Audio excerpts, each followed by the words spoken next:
Seja muito bem-vindo ao De Leão na Política. A gente está entrevistando, batendo um papo com os candidatos à Câmara de Vereadores pela cidade de Londrina. Você que tem acompanhado a gente, esse já é mais um bate-papo, mais uma conversa onde o nosso objetivo é conhecer melhor aquela pessoa que está buscando a sua confiança, pleiteando o seu voto. Mas, antes de conhecermos o candidato que está aqui na minha frente, eu quero primeiro fazer um desabafo. A gente sente uma grande necessidade de conhecer melhor aqueles candidatos que estão aí desejando, o nosso voto. E para isso nós abrimos esse espaço aqui no De Leão justamente para fazermos isso, para que o candidato colocasse as suas propostas na mesa e assim pudesse ser um pouco mais transparente com relação a quem ele é, com relação aos seus posicionamentos, com relação às suas bandeiras, suas propostas, e isso para o eleitor que sou eu, que é você. Nós contactamos vários vereadores e muitos deles, por olharem os nossos números, ou seja, se você der uma olhadinha, vai ver que o nosso número de seguidor ainda, agora que está passando de 500 seguidores. E muitas pessoas nos deram o feedback da seguinte maneira: bom, eu não vou poder ir lá, porque a minha estratégia de campanha é outra estratégia, a gente está priorizando outras coisas. Deram aquela famosa desculpa que, ao meu ver, foi uma desculpa esfarrapada, quando na realidade o motivo era que, infelizmente, por enquanto, os nossos números ainda são pouco. E isso me lembra de pedir para você, que se de repente não é um inscrito, a se inscrever no nosso canal, acionar o sininho para receber as notificações de novos vídeos, e haverá muitos vídeos, e a sequência de vídeos aqui serão com candidato, aquelas pessoas que toparam sentar aqui no De Leão Cast e colocar as cartas na mesa. Vale salientar uma coisa que para mim é muito importante. Penso que todo candidato deve, em primeiro lugar, carregar a bandeira da honestidade e da humildade. Eu não sei quanto a você, mas para mim, um candidato aceitar a minha proposta para vir falar no nosso podcast com os nossos números que não são tão expressivos, isso para mim reflete uma humildade. Só nessa atitude já ganha a minha maior atenção. E eu aconselho a você que acompanhe esse bate-papo até o final, porque o candidato que está aqui aceitou vir sentar aqui na nossa cadeira e colocar as cartas na mesa. E o candidato que está aqui não é uma pessoa que está chegando agora na política. Não é uma pessoa que está caindo de paraquedas. É uma pessoa que já tem uma história e você vai conhecer melhor. E quando ele aceitou vir bater esse papo comigo aqui, sinceramente, isso para mim disse muito do seu caráter e, sobretudo, da sua humildade. Porque, na minha opinião, todo político tem que ter humildade para poder olhar para os bairros mais pobres, para as pessoas mais necessitadas, e não apenas olhar, mas, no caso dos vereadores, elaborar políticas públicas, elaborar algum projeto para que possa atender tais pessoas. E isso, no meu ponto de vista, e penso que também é no seu, afinal somos iguais, civis, que precisamos de bons representantes na Câmara Municipal da cidade que nos acolheu, no caso, a cidade de Londrina. Dito isso, meu muito prazer novamente, e vou pedir para que o nosso candidato se apresente aqui nessa câmera. Olá, eu sou o Nantes, e como foi dito já pelo Euquias, nós estamos aqui no De Leão com uma grande honra, porque nós acreditamos nesse trabalho. Euquias, tenho certeza que essa iniciativa de levar informação é fundamental. Não importa quantos seguidores você tem, não é? Mesmo porque, tanto eu quanto você, nós temos como a nossa maior referência um homem, rei dos reis, e ele disse: onde estiver 2 ou 3, eu vou estar lá no meio deles. Se ele faz isso, quem sou eu para você me chamar no podcast que tem um pouquinho mais de 3, já passando de 500, não vir aqui? É uma alegria muito grande. Vereador Nantes, e candidato à reeleição, é uma alegria recebê-lo. Permita-me apertar sua mão nesse começo de bate-papo. E nós vamos começar pela base. Quem é o Nantes. Quem é o Nantes? O Nantes é nascido em Londrina, não é? Há 60 anos atrás, nasci nessa cidade, vi ela crescer, cresci junto com ela, não é? Sempre procurando seguir os princípios cristãos. Meus pais sempre, embora humildes, sempre ensinaram para a gente como viver numa sociedade com os princípios corretos, não é? Na minha vida profissional, eu fui bancário a vida toda praticamente, me aposentei como bancário, né? E esse foi um dos motivos, inclusive, até antecipando uma possível pergunta que você vai fazer, esse foi um dos motivos que me impulsionou à política, porque dentro da minha vida profissional, eu não tinha como fazer alguma coisa concreta ao meu próximo. E eu sempre pensava, poxa, não, o dia que eu terminar de ser bancário, se Deus me permitir, eu quero fazer algo que eu consiga ajudar as pessoas. E assim aconteceu. Legal. Seria sim a próxima pergunta. Eu ia lhe perguntar quais foram as suas motivações, né, para entrar na política, o que você acabou de responder. Se quiser comentar um pouquinho mais sobre as suas motivações, fica à vontade. Eu acredito, Euquias, que a pessoa que se dedica à política, que eu não considero uma profissão, mas uma vocação, não é? Se ela tiver a disponibilidade de um tempo integral, ela pode se dedicar com mais eficácia. E é o meu caso, porque eu me aposentei em 2015, em 2016 participei da eleição, em 2017 tomei posse. Então, com a minha disponibilidade integral, não é? Não tenho nada contra um político que tem uma atividade profissional e, paralelamente, exerça a vereança, ou seja um deputado, enfim, seja um político. Mas, no meu caso, eu fui privilegiado, porque hoje eu me dedico integralmente. Quando a pessoa é eleita, o senhor colocou algo que me despertou uma curiosidade.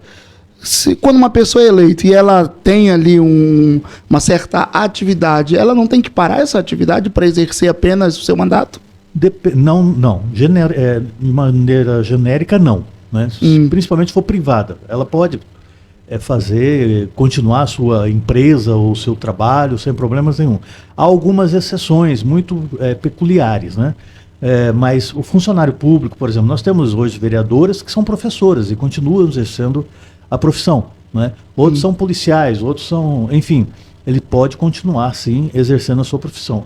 Volto a repetir, eu talvez teria uma dificuldade de me empenhar, como eu me empenho hoje na política, se eu tivesse uma outra atividade. Entendi. Mas pode. Nesse período agora, é muito comum, candidato, propostas e às vezes proposta descabida. O que para mim seria uma proposta descabida é aquela que a pessoa faz a promessa, a proposta, mas sabe já que não vai poder cumprir, que não vai poder fazer. Ou seja, são promessas que fogem da alçada daquele candidato, que não está dentro daquilo que é possível que ele execute. A gente, nesse tempo agora, a gente vê muita gente com promessas esdrúxulas. E até mesmo para clarificar aí as funções do vereador, as competências dele, eu queria lhe perguntar quais são as funções do vereador, até onde o vereador pode ir, o que é que o vereador faz? Bom, o vereador ele tem a atribuição de criar leis. Mesmo nessa atribuição de criar leis, ele tem um limite, não é qualquer lei que ele pode elaborar, não é? Não é todos os projetos de lei, existe a própria Constituição delimita, não é? Uma lei, por exemplo, que vai exigir uma despesa do município, ele não pode, tem que ser o prefeito que faz essa lei. Ele vai votar a lei, mas ele não pode ser o autor, não é? Então, já existe uma complicação. Agora, a principal atividade do vereador é a fiscalização do executivo. Saber onde o executivo está investindo um recurso que é público, que é da população, que é arrecadado através de impostos, onde está investindo, se está investindo corretamente, se não está havendo alguma licitação que não condiz com a obra que está sendo executada. Então, a principal atividade do legislativo é fiscalizar o executivo. Ele cria leis. Nós temos, inclusive, um instrumento que chama pedido de informação. O que é esse pedido de informação? Que, no nosso caso aí, é um número expressivo durante o nosso mandato. É justamente isso. A gente vê uma obra ou vê uma ação do prefeito e faz um pedido de informação formal para ele, e ele tem por lei, inclusive, 15 dias para responder. A Constituição diz que se ele não responder nesse prazo, ele pode até pedir a prorrogação por mais 15 dias, ele pode ser trilhar na questão da improbidade administrativa e pode ter, inclusive, o seu mandato cassado. Não é? Então, é muito sério isso. Então, nós temos essa atribuição. E o povo que elege o vereador ou o deputado estadual, elege com essa finalidade. Não é? Voltando um pouquinho no que você disse aí na questão da promessa evasivas, né, que não tem fundamento. É justamente por isso, porque infelizmente nós ainda não temos uma cultura popular que entenda o que o vereador faz de fato. Aí ele fala que vai construir isso, construir aquilo, mas construir não é. Escola, construir... Isso, não é atribuição dele. Então, eu diria que se houver um vereador que está fazendo essas promessas, o candidato ou o eleitor já deve ficar com um pé atrás. Peraí, ele está fazendo uma promessa que ou ele não sabe o que o vereador faz, ou ele está agindo de má fé para enganar ali os desavisados, né? Porque eu acho, vereador, que não cabe aquilo que o Tiririca falou quando ele veio para deputado a primeira vez, né? O que um deputado faz, foi deputado, né? Deputado. O que um deputado faz, não sei, vota em mim que eu aprendo e te ensino. Eu acho que não cabe mais isso, né? Não. Se você está indo para lá, você já tem que saber as suas atribuições. Mas me parece que também uma das atribuições do vereador é fazer o levantamento de problemas dentro dos bairros, ruas em péssimos estado, luzes, a iluminação pública ali precária. Essa é também uma atribuição do vereador? Não tenha dúvida. O vereador, além de fiscalizar, ele tem uma outra que é ao contrário da fiscalização, que é a ajuda que ele dá para o executivo. Porque ele vai no bairro, principalmente onde tem bairros que ajudou a elegê-lo. Ele vai lá ver o problema, porque é difícil para o munícipe chegar no executivo. Então ele chega até o executivo através do vereador. Então ele procura o vereador. Vereador, nós estamos com um problema aqui. Nós estamos com um buraco, nós estamos com uma luz aqui que precisa ser trocada por luz de LED, por exemplo. Né? O que o vereador vai fazer? Ele vai chegar no gabinete dele, fazer um requerimento. E esse requerimento, inclusive, tramita no plenário, os outros vereadores têm que aprovar, e esse requerimento vai para o prefeito. Agora, se o prefeito vai executar ou não, é critério dele. O vereador tem a obrigação, sim, você colocou muito bem, de cobrar. Tal bairro está precisando disso, tal viaduto está precisando disso, o posto de saúde está precisando daquilo, está tendo problema lá com o médico, está tendo problema no atendimento da UPA. O papel dele é esse, é cobrar. Entra naquela questão que eu te falei da fiscalização. Sim. Porque se ele está cobrando é porque não está sendo feito. Ou seja, ele está fiscalizando o que o prefeito está fazendo e o que não está fazendo. O que não está fazendo. É legal, muito bom. Faz tipo um levantamento do que precisa ser feito. Isso. Então, se um eleitor, na hora de cobrar alguma coisa, ele não tem que recorrer direto ao prefeito, ele tem que ir ao vereador. Ele até pode ir até o prefeito, mas como o prefeito ele sabe que o vereador é a porta, a caixa de ressonância da população, porque o Euquias vota em um vereador. Quando ele precisa, ele vai no vereador. Né? Então já é cultural isso. Então o prefeito, como existem esses instrumentos legais que o vereador pode usar, né, para fazer um requerimento, então ele atende esse requerimento com mais facilidade. Nada impede do munícipe ir direto ao prefeito. Entendi. Mas a chance de ser escutado é maior se for Sim. Se for com o vereador, né? Exato. Acho que até o contato ele é mais fácil, né? Mais facilitado, né? Exato. Para sentar no gabinete. Por isso que o vereador, inclusive, é chamado de representante do povo, né? Porque perante o prefeito, ele representa o povo que está aguardando uma solução. Candidato, a gente precisa ser representado por pessoas que têm os valores alinhados com os nossos, né? Alguém que tem um valor desalinhado com o meu, ele não vai ser um bom representante para mim, digamos assim. Então, e a gente sabe que todo mundo tem ali as suas bandeiras, os seus valores, e enquanto vereador, quais são as suas bandeiras, quais são os seus valores?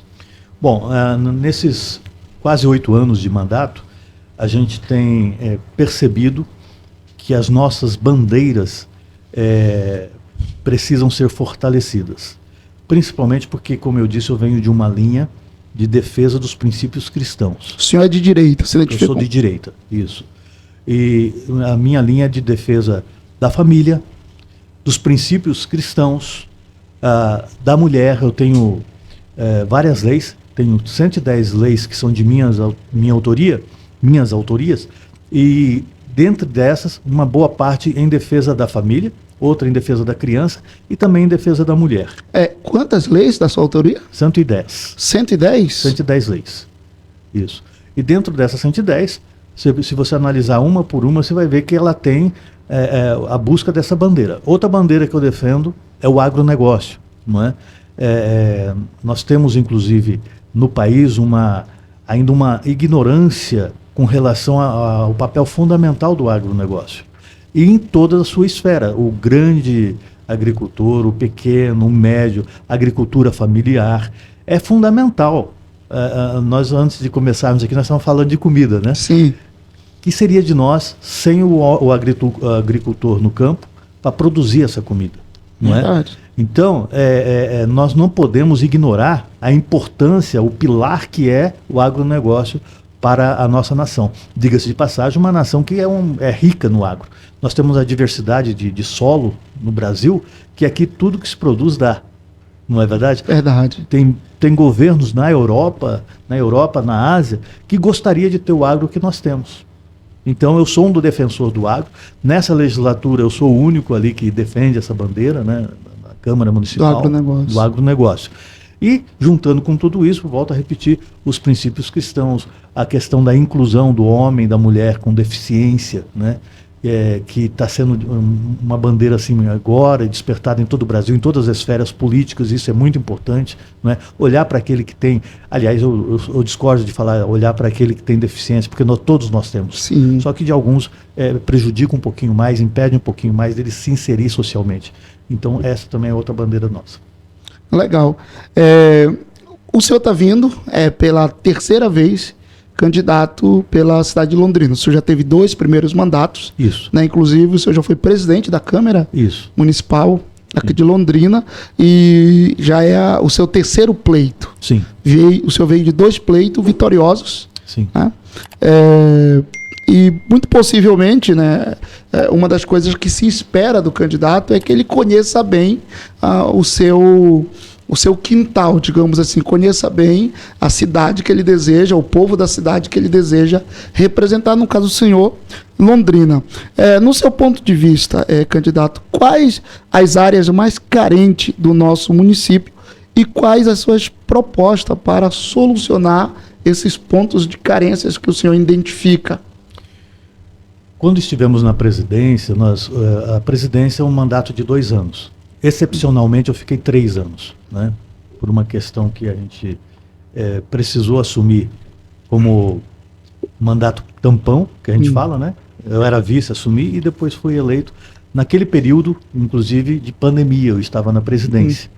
E a Câmara Municipal teve uma função muito importante ali, porque ela fez um repasse de um fundo que ela tinha para a reforma, porque a Câmara Municipal, para quem não sabe, ela não tem renda, né? O pagamento das despesas operacionais de funcionário vem da prefeitura, é uma alíquota que vem da prefeitura, é constitucional, né? Então a Câmara não tem renda, mas a gente estava criando um fundo para reformar a Câmara. E naquele período de pandemia, nós entramos num dilema, né? Vamos manter esse fundo ou não? Porque a saúde estava com problema na pandemia, a ação social estava com problema e a gente via que estava estrangulado o orçamento da prefeitura. Então nós repassamos 20 milhões, né? E com isso eu me aprofundei na questão da saúde em Londrina, principalmente a saúde, assistência social e também das empresas, porque eu também sou presidente do desenvolvimento econômico, né? E comecei a analisar realmente as necessidades de Londrina. Nós temos, por exemplo, Londrina como uma cidade mãe de muitos municípios aqui ao redor, não é? A gente costuma falar que é a capital do norte do Paraná, Londrina. E isso, os próprios municípios falam isso. Eles vêm para cá porque nós temos hospitais de referências aqui que atende todo um conglomerado de municípios, né? São mais de 100 municípios só do norte do Paraná, fora que vêm de outros estados. Hospital de referência, como o HU, Hospital do Câncer, né? Que atende assim muita gente. Então, uma das necessidades é que o governo federal olhe com mais carinho para a nossa cidade enquanto polo de saúde. Porque ontem mesmo eu estava conversando com alguns superintendentes desses hospitais que eu citei, e outros, inclusive o Hospital Evangélico, e eles estão estrangulados, porque eles atendem pelo SUS e tem um teto. Só que eles não podem, e quando chega nesse teto financeiro, né, eles não podem, por exemplo, falar para o paciente, não, vai embora que esgotou, ele tem que atender, e ele fica com prejuízo. Então, é uma carência muito grande, porque é fácil reclamar que não atende na UPA, que não atende e tal, mas como é que eles estão administrando isso? Eles estão no prejuízo. Então, o governo federal precisa urgentemente dar uma atenção para a nossa cidade, que, volto a repetir, é um polo de saúde regional, não é? Essa é uma questão. Outra questão social. Nós estamos hoje com milhares e milhares de pessoas em situação de rua. É uma bandeira que eu tenho brigado ali na Câmara, eu e mais alguns vereadores, porque isso foi uma explosão. Nós passamos de 200 pessoas em situação de rua para mais de 3 mil em um pouco espaço de tempo. Então tem que se fazer uma investigação, o que está acontecendo. E a nossa assistência social atual, não é, deveria ter outras ações que nós, inclusive, fizemos diversas reuniões na Câmara, chamamos a assistência social, chamamos outras entidades para discutir isso, e o que a gente sente é que está acomodado. Não existe um interesse. Não existe interesse, não é? Então é uma ação, inclusive, que o próximo prefeito vai ter que se debruçar. É uma carência da nossa cidade. Aí você fala assim, mas isso é um problema em todas as cidades. Concordo, nós temos outras cidades com o mesmo problema, mas não está tão grave como o nosso. Eu vou dar até um testemunho aqui que eu ouvi de uma pessoa que estava, se eu não me engano, em Joinville. E ele ouviu em Joinville que Londrina era uma cidade acolhedora, um andarilho, uma pessoa em situação de rua. Ele veio de lá aqui, um bom trecho de a pé, porque Londrina é acolhedora. E de fato Londrina é acolhedora. Sim. E nós temos ONGs, temos igrejas que atendem e atendem bem. Só que o poder público não está fazendo a parte, porque dentro desse grupo nós temos 3 subgrupos. Nós temos um grupo daquelas pessoas que estão na rua, mas que não gostariam de estar. Então ali pela força da circunstância mesmo. Da circunstância. Essas pessoas deveriam ter um tratamento especial. E quem tem que fazer essa diferenciação é a Secretaria de Assistência Social. Nós temos um outro grupo que está e quer estar ali. Sim. Só que infelizmente nós temos um terceiro grupo, que são as pessoas que traficam drogas e outras coisas ilícitas e que se infiltram nesses 2 grupos e acabam corrompendo. E às vezes esse grupo é taxado de todos de maconheiros, né, e tudo mais. E não é. E não é. Eu tenho uma entidade aqui, que eu não vou citar o nome, porque ela é pública, e como a gente está no período eleitoral, não é bom. Mas essa entidade pegou umas 20 ou 30 pessoas nessa situação e fez essa reciclagem. Não é assistência social, é outra. Dessas 20 que estavam em situação de rua, ela fez um trabalho com muito carinho. Parece-me 4 estão na faculdade. Poxa, que bom. E 3 no emprego. Trabalhando, tendo a sua renda própria. Quer dizer, tem solução. Falta força de vontade política pública. Se houver um interesse, há uma dá para ressocializar. Com certeza. Né, essas pessoas. Vereador e candidato à reeleição, sobre segurança pública. Qual é a sua percepção de como está a segurança pública de Londrina e se o senhor tem alguma fala, alguma proposta relacionada à segurança pública? Eu vou falar no âmbito municipal, tá? Sim. Nós temos a PM aí que faz um excelente trabalho, inclusive atua muito eficazmente a PM na situação, volto a repetir, das pessoas em situação de rua. Eles não podem ter uma ação efetiva, né? A não ser que seja um crime detectado ali, eles têm que agir. Mas, vias de regra, eles não podem. Mas mesmo a presença, simplesmente, deles, já deu uma melhorada em algumas situações pontuais em Londrina, que nós estávamos tendo problema. Mas vamos falar do que é do âmbito municipal, que é a Guarda Municipal. A Guarda Municipal é um privilégio de Londrina, não são todos os municípios que têm, não é? Ela foi criada há muito tempo, porém, o que aconteceu no Poder Executivo? A Guarda, ela tem, constitucionalmente falando, ela tem a atribuição de cuidar dos bens públicos. Sim. Não é? E não de correr atrás de bandido, Isso é um papel da PM, não é? Mas ela auxilia a nossa guarda aqui. E começaram a passar tantas atribuições para a guarda que hoje ela não consegue fazer o que ela foi criada para fazer. Perdeu a identidade. Perdeu a identidade. Ela está cuidando de socorrer animais, por exemplo. Está dando até multa no trânsito. Dando multa. Então, quer dizer, o que eu penso que o novo prefeito, que vai assumir no dia 1º de janeiro do ano que vem, com relação à segurança pública, ele tem que fazer é isso. Outra coisa, nós temos, nem daria para ele fazer tudo isso que é atribuído a eles, porque nós temos um contingente de 300 homens. Para uma cidade de mais de 500 mil habitantes, é inviável.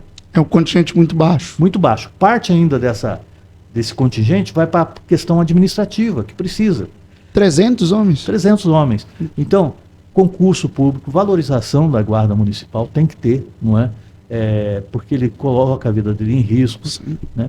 Mesmo que fosse só para cuidar dos bens públicos, doentes públicos, ele está correndo risco. Então, tem que ser valorizado. Então, a segurança pública em Londrina, eu não vou dizer que é ruim, né? Porque, como eu disse, a PM tem feito um trabalho muito bom, mas a guarda ela tem que ser valorizada no sentido de que atribuir o que de fato deve ser atribuído para ela, não é? E investir em mais homens para ficarem na rua cuidando da nossa cidade e do nosso povo. Tem que dar uma enxugada ali nas atribuições, né? Sim. Que são dadas a aumentar o contingente e uma maior valorização. Correto. Do seu ponto de vista, seria algo que a se fazer, Sim. que com certeza somaria bastante para a segurança pública aqui de Londrina. Candidato, sobre o urbanismo de Londrina, o senhor acha que a cidade está bem cuidada, foi bem assistida dentro desse aspecto ou deixou a desejar? Qual é o seu ponto de vista e o senhor, uma vez eleito, qual seria as atenções que o senhor direcionaria para essa área? Londrina, ela tem muito a oferecer. Esses dias eu estava participando de uma reunião com um candidato a prefeito, não é?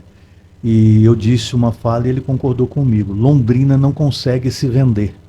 Londrina é uma cidade excepcional. Ela não consegue se vender. Ela tem, na sua área urbana, e rural também, mas na sua área urbana ela tem um atrativo muito grande. Porém, Londrina ela foi projetada para ser pequena, né? Ela começou engatinhando, veio de um distrito de Jataizinho, não é? Na história. E de repente teve o boom do Ouro Verde, que é o café. Né? E ela cresceu fora dos seus parâmetros iniciais, fora dos projetos iniciais. O senhor tem uma formação nessa área, né? Sim, eu sou historiador. Então ela teve esse boom, e só que o centro de Londrina, por exemplo, ele ficou minguado, porque ele foi projetado para ser daquele jeito. Até pouco tempo, até alguns anos atrás, você é menino ainda, né? Mas eu acompanhei. Até pouco tempo atrás, a avenida onde é o Calçadão hoje era paralelepípedo. Olha né? só. Então, a linha de trem cortava a cidade. Então, ela não foi criada para uma questão, uma cidade ruralista, não é? E hoje é um centro urbano assim, de destaque no Paraná. Então, ela tem muitas atrações. E uma das questões urbanísticas de Londrina é justamente essa questão da separação do centro dos demais, porque ela expandiu demais para algumas áreas, né? Leva Palhano, região norte, 5 conjuntos, né? Que hoje é uma cidade dentro da outra cidade. É verdade, né? tudo ali, né? Então, Londrina tem muita riqueza. Nós precisamos de uma administração pública que junte tudo isso e venda Londrina. Londrina tem uma área rural, uma área cultural, que é atração nacional e até internacional, né? Então, a questão urbanística tem que se juntar, o pessoal do meio ambiente, que inclusive às vezes atrapalha um pouco, mas o pessoal do meio ambiente, o pessoal do IPU, que cuida da parte urbanística, né? Rever a cidade. Ela evoluiu bastante, porque ela passou 20 anos parada, né? Parada. E de um tempo para cá, realmente houve uma modernização, mas ainda tem muito a conquistar. E sobre, candidato, o orçamento público, muito se cobra a transparência com relação ao orçamento. Eu acho que uma das grandes pulgas atrás da orelha dos eleitores é justamente com relação à quantidade de dinheiro que é direcionado, né, para as prefeituras, a quantidade da arrecadação, mas parece que nunca é o suficiente. O que é que o senhor pensa sobre o orçamento público, como melhor deveria ser aproveitado esse orçamento dentro daquilo que é a sua percepção? Nós temos um entrave que a gente entende a questão constitucional a nível nacional, né? Já vem de cima para baixo algumas regras. Por exemplo, o município tem que investir 25% na educação, 25% na saúde, tantos por cento na assistência social, não é? E isso tem um lado positivo, porque garante esses são os pilares sociais, né? Educação, saúde, assistência social. Por outro lado, a hora que faz a continha do mais e menos, aí o chamado recursos livres, que é aquele que pode ser investido numa pavimentação, que pode ser investido numa ação mais específica, não é? Acaba não sendo todo aquele recurso que é arrecadado. E no caso de Londrina específico, ainda tem uma lei municipal que fala que tem que aumentar os recursos para a educação, por exemplo, paulatinamente, ano a ano, até chegar, se eu não me engano, a 27%. Não é? Ótimo, precisa. Só que aqui a gente percebe que existem secretarias que têm um orçamento robusto, como é a educação, que às vezes precisa criar algumas despesas, porque ela tem que gastar aquele dinheiro, porque entrou no orçamento. Em compensação, tem outras secretarias que ficam ali como primo pobre, né? Sem o orçamento ou com o orçamento enxuto e precisando de executar uma obra. Por exemplo, a Secretaria de Agricultura, que é a minha área lá, que eu cuido lá, que é a secretaria envolvida com agronegócio, né?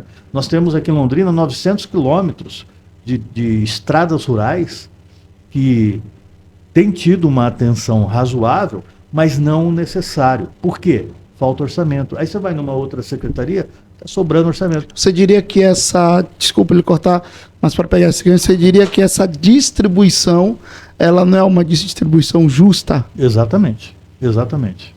Não é uma distribuição justa, porque a Secretaria da Agricultura e da Cultura são as mais, assim, com orçamento enxuto, não é? E a gente vê os secretários, os funcionários ali lutando para manter a secretaria ativa e fazer o que precisa ser feito e não consegue. Aí o que acontece? Acontece que o vereador, o próprio prefeito, tem que bater lá em Curitiba, tem que bater em Brasília para buscar emendas. E orçamento para a educação, ela é o suficiente? É um caixa que sobra dinheiro? Não. E então, porque o que a gente vê muito... que sobra porque eles têm que gastar. Sim. Então, quando você tem que gastar, você consegue arrumar um jeito de gastar. Gastar bem. Não estou falando que gasta mal, Sim. Mas pela dificuldade que a gente sempre vê, né, com relação à educação, à saúde, se tem dinheiro e não há uma melhoria significativa na educação, é o que nós estamos falando, que está em pauta, então esse gasto está sendo um gasto mal administrado, um gasto desnecessário. Ou seja, dinheiro investindo em áreas que não são tão importantes e, em detrimento disso, outras áreas que seriam cruciais não estão recebendo esse investimento, isso dentro do âmbito da educação. Pode ser que esteja acontecendo isso. Pode ser. Usando esse gancho da educação, a educação em Londrina, ela teve assim, uma evolução muito grande, a educação, em várias áreas, né? Quando nós assumimos, inclusive foi uma cobrança nossa, você ia numa creche, por exemplo, o lanche lá era um chá com uma bolacha, água e sal. Né? Hoje já melhorou. De tanto é que entramos naquela questão do vereador cobrar. Né? O vereador cobra, o vereador vai para cima e aí melhorou. Agora, por exemplo, vou voltar a falar da área rural. Nós temos hoje na área rural a dificuldade da estrada. Quando chove, o aluno não pode ir para a aula. Então não é só questão do produto vir até nós, o produto rural, né, o produto do agro, mas também tem essa questão, a criança não vai. E o que é mais interessante é que a criança da área rural tem menor frequência na escola do que o que mora na área urbana, no caso de Londrina, só que a nota dele é melhor. Por quê? É sinal que ele quer estudar. Sim. Ele não vai na escola e estuda em casa, mas o ideal é ele estar na escola. Mas o executivo deve pensar nisso. Por que não melhorar o acesso à escola? Por que não melhorar a vida desse aluno que está lá? Não seria o caso de ter uma condução bancada pela prefeitura para poder remanejar esses alunos até as escolas? A condução tem, o problema é a estrada. A estrada aí então fica empacada. Aí fica inviável, né? Atola ou quebra porque é muita pedra, né? Entendi. Então tem uma parceria, inclusive, com o próprio governo do estado para essa questão do transporte do aluno, né? Mas o maior problema que nós temos hoje são as estradas. Eu estive, no meu mandato anterior, eu estive em Toledo, porque Toledo é um exemplo nacional com relação às estradas rurais, né? Com um tipo de pavimentação específica, inclusive com custo menor, e nós estamos lutando para trazer esse modelo para Londrina. Se nós formos eleitos, continuarmos na Câmara, a gente vai continuar lutando para isso. Por quê? Justamente porque, além da evasão dos produtos agrícolas, tem a questão da locomoção. Nós temos distritos aqui que, se a pessoa tiver problema de saúde, tem que ir um helicóptero, senão não chega a tempo ao hospital. Para você que está acompanhando a gente aqui no De Leão, nós estamos na política, ou seja, estamos batendo um papo com os candidatos à Câmara de Vereadores da cidade de Londrina, a fim de entendermos um pouco mais sobre os seus posicionamentos. Você que está nos vendo, se não é um inscrito, te inscreva aqui no canal, se inscreve aqui no canal, acione o sininho para receber sempre as notificações de novos vídeos. Vem muitos vídeos por aí, a gente quer entrevistar tantos quanto forem possíveis vereadores, a fim de que você, ao decidir em quem você vai depositar o seu voto, a sua confiança em forma de votação, você saiba exatamente em quem você está confiando, e isso, aqui no De Leão, você vai poder conhecer os candidatos um pouco mais de perto. E nós estamos conversando com o vereador Nantes, e estamos no meio do nosso bate-papo, e a gente vai continuar, e eu quero entender um pouquinho sobre o ambiente político que nós estamos vivendo agora, não só de caráter municipal, que é o nosso principal interesse, mas também em caráter nacional. Afinal, todas as grandes metrópoles e pequenas cidades também, pequenos municípios estão nesse momento de campanha, pleito para prefeito e também para vereador. E nós temos uma grande metrópole perto da gente, né, que é São Paulo, que está pegando fogo, por assim dizer, né? O pleito está bastante acirrado lá. E por que é importante trazermos São Paulo para essa nossa conversa? Porque São Paulo é por onde tudo começa para o restante do país, né? Tudo começa, eu vejo São Paulo como a porta de entrada para o Brasil. Tudo que chega lá acaba escoando para os outros municípios. E certamente para Londrina não é diferente. Então, é importante que a gente fique de olho no que está acontecendo lá. E no seu ponto de vista, entre os candidatos que estão com chances reais de serem eleitos lá, dentro da sua visão, o que é que você tem observado? Porque a gente tem o candidato lá, o Datena, né? Nós temos o Boulos, que é do PSOL, um candidato de esquerda. Nós temos o Ricardo Nunes, né, que é o atual prefeito, agora está pleiteando uma reeleição. Nós temos a Tabata, né, que é uma menina muito inteligente, que tem umas propostas bem interessantes, é uma deputada federal que foi eleita com um índice bem alto de votos. E nós temos também aquilo que foi chamado de um fator surpresa, né, que é o Pablo Marçal, que chegou para trazer um clima diferente para a campanha. Acho que essa é a palavra, para não ser um pouco mais incisivo aqui. O senhor, olhando para esse cenário, qual seria a sua opinião? Veja, como você colocou muito bem, São Paulo é o maior circuito político que nós temos. Tanto a capital, São Paulo, como o estado de São Paulo, né?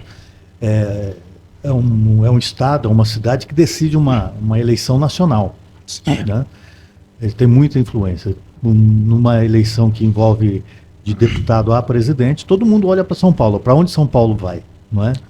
Então, São Paulo é referência.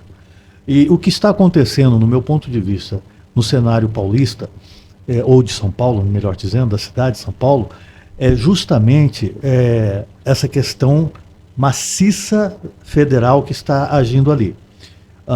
Nós tivemos um despertamento há alguns anos atrás da direita brasileira. Sim. Que até um tempo estava adormecida, né? Existia, mas estava adormecida. Nós tivemos esse despertamento. E como São Paulo é um pivô político nacional, o que a gente vê ali é o afloramento dessa ideologia, direita-esquerda, não é? Que é interessante, é importante, mas o que eu vejo ali já é um reflexo para 2026, para as eleições federais, não é? Nacionais. Então, nós vemos ali uma briga ideológica, uma briga de posicionamento de esquerda e direita, que, volto a repetir, eu acho que é interessante, sim. Porém, a gente vê muita falta concreta de propostas. Sim. Não é? Porque o eleitor, o morador de São Paulo, neste momento, ele quer saber o que o candidato oferece para a comunidade da onde ele mora. As né? propostas. As propostas, o que ele vai fazer, independente da posição ideológica dele. Então, eu acho que, primeiro, eles deveriam fazer esta questão de propostas e depois, mais perto das eleições, aí sim, falar das questões. Mesmo porque não é nem uma questão ideológica, ele já está virando pessoal. Sim, pessoal, sim. Não é mais ideologia. Pra gente que dá uma olhadinha nos debates, a gente vê que assuntos de caráter pessoal, né? E isso de anos atrás, 10 e 20, são trazidos à baila justamente para tentar desmoralizar o candidato. A gente percebe que realmente é uma queda de braço ali que está quase valendo tudo. Exatamente. Está quase valendo tudo. Como eu falei, a gente tem o fator surpresa, que é o Pablo Marçal, né? Que o perfil dele, a gente até conversou, né, nos bastidores, é um perfil muito parecido com o perfil do Bolsonaro. Sim. Né? Sim. Mas o Bolsonaro não apoia ele, não publicamente, né? Ele apoia o Nunes, né, que é o atual prefeito e candidato à reeleição. Como se houver esse apoio do Bolsonaro ao Nunes e não ao Pablo Marçal, visto que o Pablo Marçal tem um perfil mais de direita, mais à la Bolsonaro do que o Nunes? Olha, eu vejo o seguinte, no Brasil e no mundo, na verdade, a pessoa que está ingressando na política e ela quer uma ascensão rápida, ela usa o popularismo. Não é? Ela fala o que o povo quer ouvir. Sim. Ela fala o que eu gostaria que falar e ele me representa, então ele está falando por mim, muito bom. E o Pablo, ele veio nesse viés.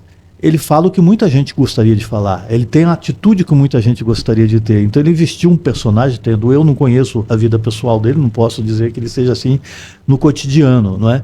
Mas politicamente falando, ele vestiu um personagem que ele viu que deu certo com o Bolsonaro. Só que o Bolsonaro não é um personagem, ele é daquele jeito. O Milei também, né? Exato, o próprio Trump. O próprio Trump.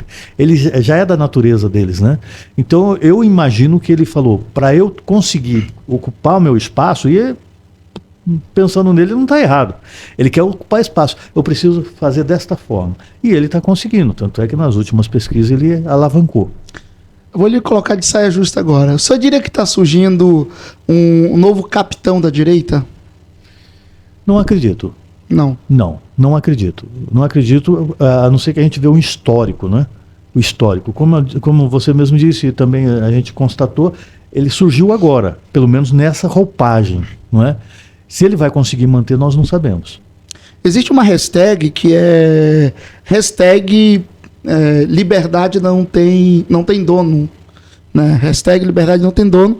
Claro que está falando com relação ao Bolsonaro, como o voto de direita, né, que é a bandeira maior levantada pela direita, pelo próprio Bolsonaro, que trouxe esse grande despertamento da direita do Brasil, né, que é Deus, pátria e família, né? E liberdade. E liberdade. Então a liberdade eu vejo como um carro-chefe. Claro que as outras terminologias também são fundamentais, mas liberdade é algo fundamental. E quando diz hashtag a liberdade não tem dono, é meio que dizendo assim, ó, a liberdade pode estar vinculado a personagem ou a pessoa do Bolsonaro, né, como sendo o capitão, né, que está na frente conduzindo a embarcação da direita, ou pode estar vinculado a um outro nome, no caso o Pablo Marçal, que a gente percebe que ele está vindo candidato não apenas para a prefeitura de São Paulo, mas está vindo também candidato ao barco da direita como capitão. Sim. A gente percebe que é isso que está acontecendo. O senhor diria que isso está acontecendo?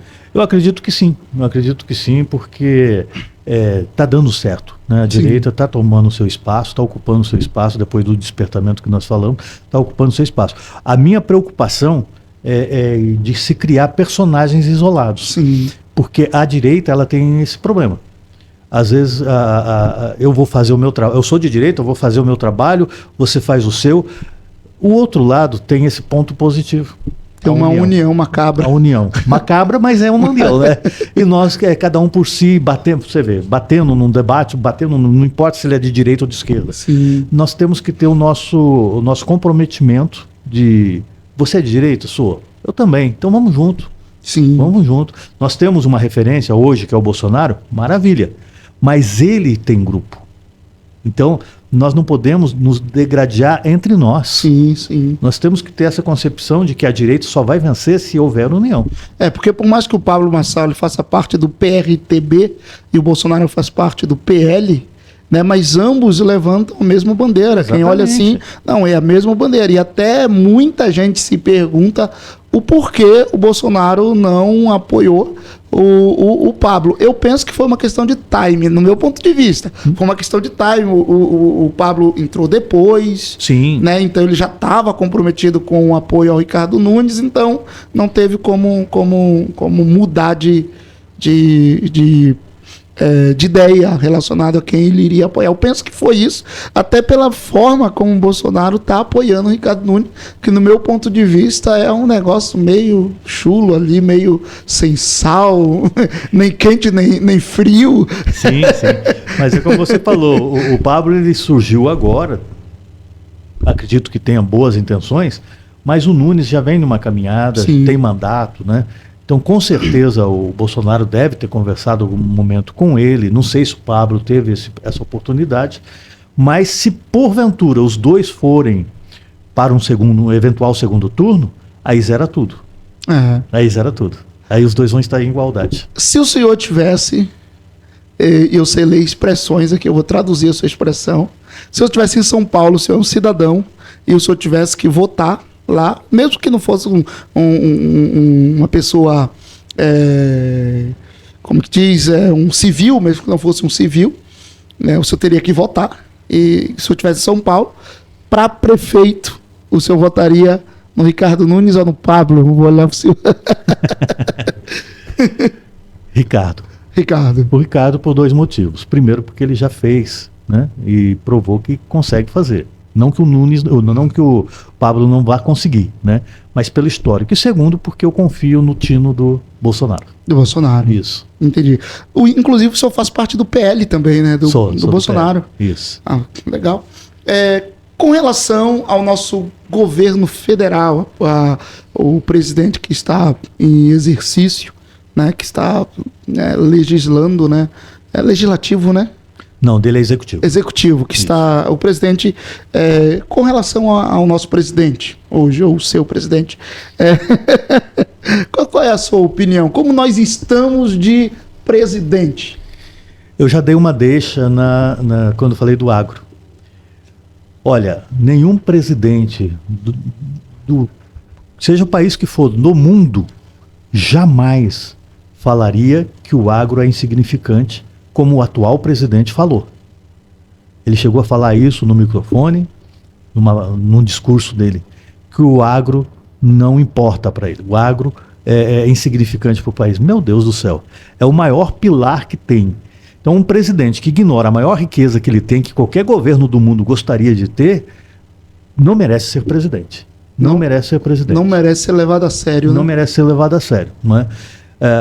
A questão, o partido dele, a ala dele, sempre defendeu a questão do não aumento de impostos. O que ele está fazendo é arrecadando.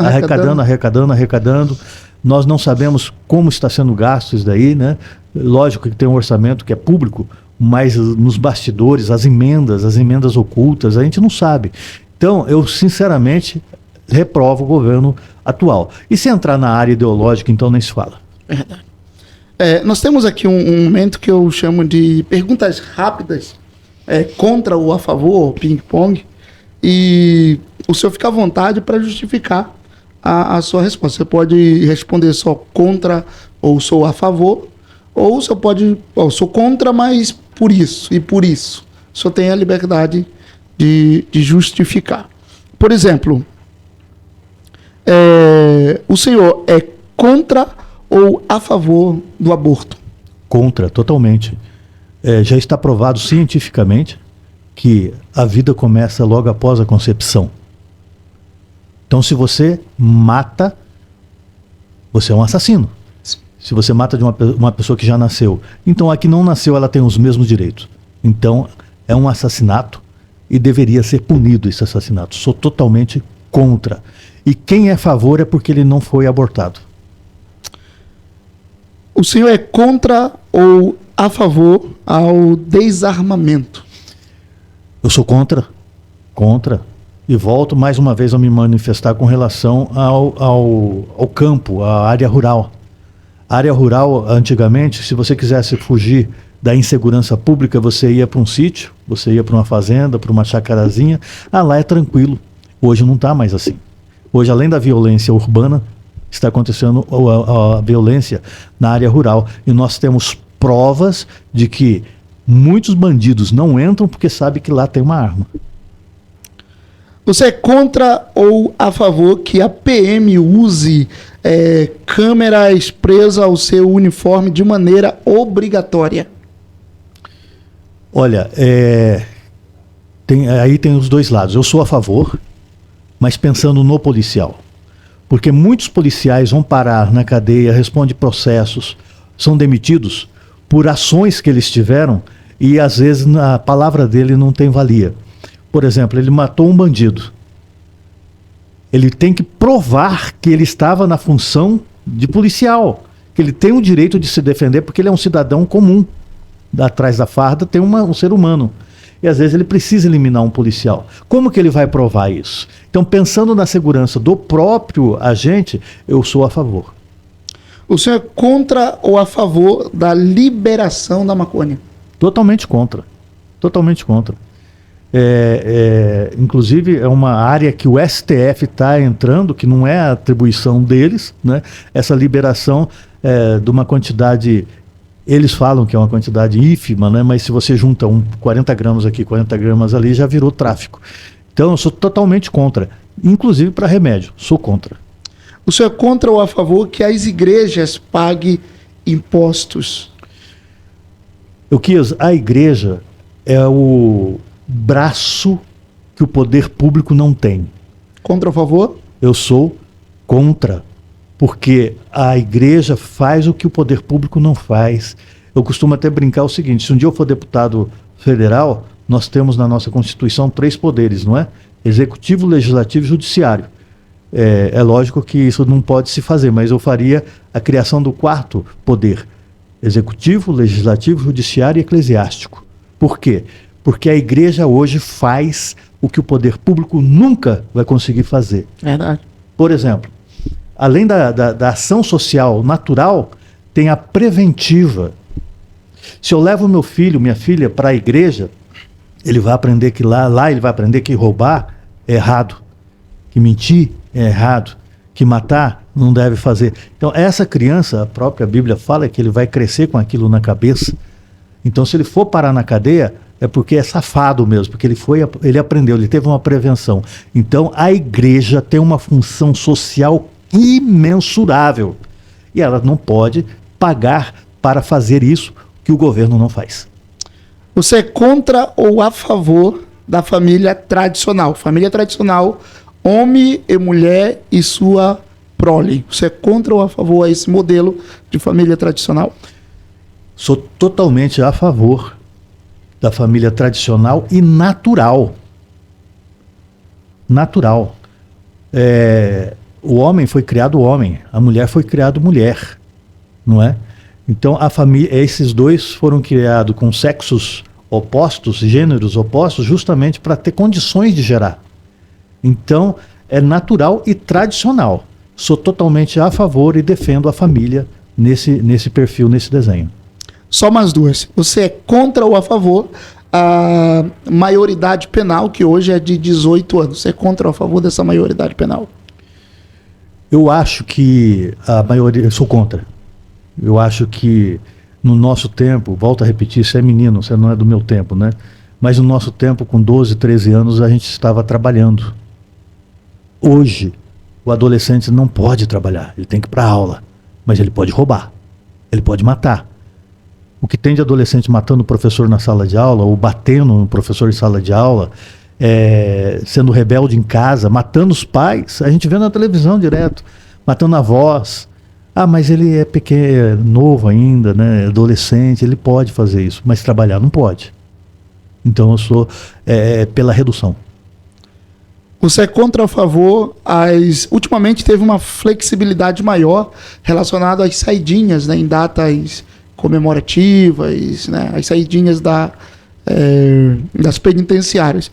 Você é contra ou a favor dessas saidinhas que agora foi flexibilizada ainda mais? Desde que foi julgado, condenado, provado que ele realmente deve a pena dele, eu sou contra. Contra. Com relação ao atual governo, que dia 6 vai encerrar, não, dia 6 tem um pleito, né, mas isso. vai ainda até o... Dia 31 de dezembro permanece o atual. Isso, que é o Bellinati, prefeito aqui de Londrina, né, o seu segundo mandato. Na sua opinião, ele fez um bom 2 mandatos?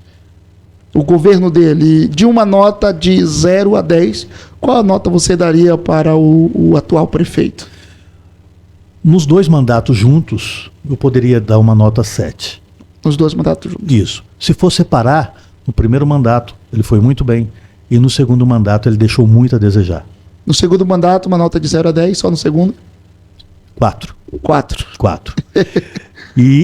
E eu levo em consideração 2 questões. Primeiro, a questão da cidade. E isso é natural, viu? Infelizmente. Porque todos os prefeitáveis, os governantes, os presidentes, geralmente no segundo mandato ele deixa a desejar. Dá uma recuada. Dá uma recuada, né? E infelizmente é natural. Não deveria, mas é.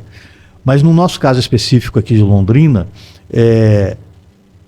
nós tivemos um primeiro mandato que realmente repaginou a cidade, em questão de obras, não é? Mas muitas coisas ficaram a desejar, que se aguçaram no segundo mandato, que nós já falamos aqui, a questão social, não é? A questão das pessoas em situação de rua. Nesse caminhar dos 2 mandatos, dentro desses 2 mandatos do atual prefeito, isso triplicou, quadruplicou o número, e a gente não vê uma ação efetiva para estancar isso. Não é? Só diria que para o executivo não deveria haver um segundo mandato? Olha, é muito complicado isso, porque tem ações que ele precisa de mais de um mandato para começar e terminar. Né? Porque nós temos esse outro problema também. Um prefeito não quer continuar o que o outro fez. Aí fica um monte de obra paradas, né? Fica um monte de obra Deveria parada. haver uma lei obrigando isso mesmo. O próximo prefeito a terminar as obras já começadas pelo prefeito anterior, né? Exatamente. Então tem obras que realmente ele fala, poxa, se eu ficar um mandato só, eu não vou conseguir começar e terminar, então não vou fazer. Então existe essa complexidade de se determinar um mandato só por causa disso. Não é? Entendi. Mas é uma coisa interessante a se estudar, mudar na Constituição, criar uma lei, uma obrigatoriedade de o outro concluir uma obra que esteja, sei lá, a 50% já avançada, alguma coisa nesse sentido. Porque querendo ou não, é o dinheiro público que está parado ali, não né? Tenha dúvida, não tenha dúvida. Nós temos aqui em Londrina uma obra chamada Teatro Municipal, que é uma vergonha, né, que está há anos ali, Está parado. Já gastaram milhões, está parado. E por quê? Licitações, liberações? Depende muito de verbas, aquilo que nós conversamos aquela hora, né? O orçamento. O orçamento não dá, aí você tem que ir atrás de verbas federais. Infelizmente, é outro problema que nós temos em Londrina, a representatividade no nível estadual e federal. Em um outro momento a gente pode falar sobre isso, que nós temos cidades próximas à nossa que começa uma obra e termina, mas porque tem representatividade em Brasília. Sim. Aí manda verba, manda estrutura. Daí a importância de elegermos deputados federais aqui. Com certeza. Entendi. Candidato, nós terminamos aqui as nossas... Mas já? Passou de 1 hora. Opa! Isso me faz lembrar de chamar a sua atenção, que ficou até aqui, que conheceu um pouco mais sobre o candidato Nantes, e passou a observar as suas propostas e dentro do que ele disse as suas intenções e passou a conhecer um pouquinho mais do que é a alçada do vereador na Câmara Municipal. E, ou seja, você já pode, a partir do que você viu, a partir do que você ouviu, estar ponderando em quem você vai confiar o seu tão valioso voto. Confie a nós também a sua inscrição aqui no nosso canal. Acione o sininho para receber as notificações. Esse é o nosso segundo bate-papo e teremos muitos outros até o próximo dia 6, onde vai encerrar essa fase aqui, tanto da política na nossa cidade, no nosso país, como também esses bate-papos com os nossos candidatos, até então pleiteando uma cadeira. Possivelmente teremos outros bate-papos, mas já com vereadores eleitos, e nós vamos cobrar aqui a partir do material que nós escolhermos aqui, o seu posicionamento, se estão realmente fazendo aquilo que prometeram e que está registrado que irão fazer, ou pelo menos lutar para fazer. Porque não depende só do candidato, não depende só do vereador, tem toda uma bancada, tem toda uma burocracia que precisa ser vencida. Isso. Candidato, obrigado por você ter aceitado. Como disse no começo, você foi dos que aceitaram participar com a gente aqui desse podcast, apesar dos nossos números, que penso que daqui a pouco estarão estratosféricos aí. Mas aproveite esse momento, dê uma olhadinha nessa câmera bem aqui e fale direto com o seu eleitor acerca do que nós já conversamos. Só fica à vontade para falar como o senhor achar melhor. Muito bem, eu quero agradecer também, Kias, a oportunidade de estar aqui com vocês, um papo muito gostoso, a hora passou rápida. E se você quiser conhecer um pouquinho mais do nosso trabalho, nos acesse, nos siga lá no Instagram, Nantes Oficial _. Aí lá também tem outros trabalhos que nós estamos apresentando. Tem o nosso número de urna, não sei se posso falar aqui, posso? Não? Fica à vontade, pode. O nosso número de urna, eu sou do PL, é 22. Você só vai repetir, 22-222. 22-222. Mas siga a gente lá no Instagram, Nantes Oficial _. E que você possa analisar tudo que está sendo colocado aqui e fazer a melhor escolha, não só para você, mas para a cidade de Londrina. Que Deus abençoe. Qual é o seu candidato a prefeito aqui? O meu partido não tem candidato a prefeito, ele tem o vice. E o candidato a prefeito que está coligado conosco é do PSD, o Thiago Amaral. Thiago Amaral. Isso.